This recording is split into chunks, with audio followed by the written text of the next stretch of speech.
Yan mga lods, dyan sila oh. Nangunguha sila ng bulaklak ng tangbo. Yan, ginagawa kasi yan na walis. Yan. Marami kasing mga bulaklak. Ganito yan mga lods oh. Ganito oh. Yan oh.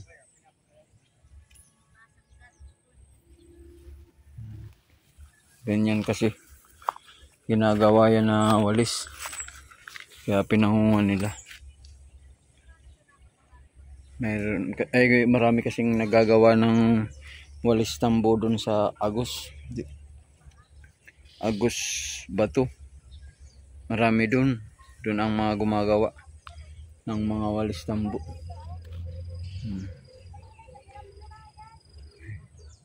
Yan, dun pa nga mga lods, marami pa dun oh. Marami pa dun.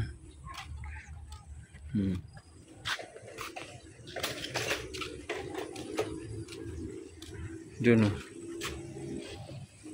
Ito na yung mga nakuha nila oh. Marami na yan. Marami na.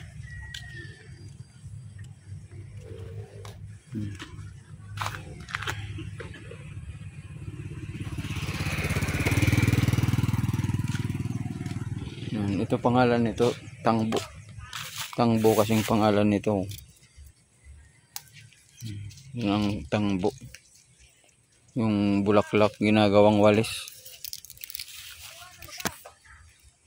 Di pa man. Di pa.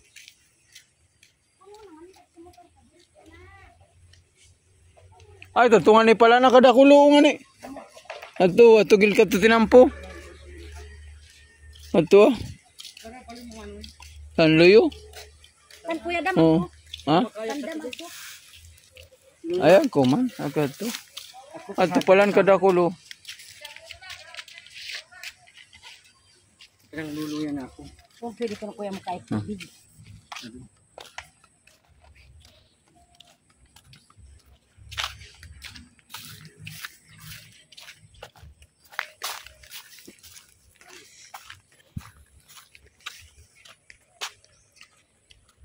Pero man sinasabi niyo. An bagaw kadakul sa luyo yan oh.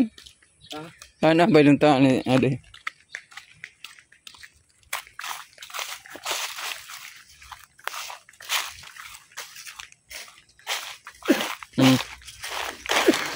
Ato nga ni pala nakadakulay kasi yan sa tumago ko ninyo. Ha? Sagil ka tinampo.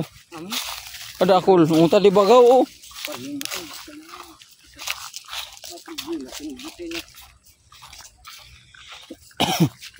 Lipas na. Ah, sumakalampas na. Oo, di man pwedeng makalampas. Ay dapat pala suko pa nga ni. Ugum pa. Medyo ugong pa.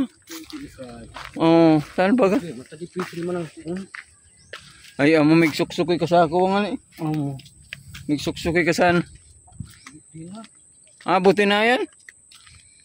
Lipas na. Dapat pala ugong pa.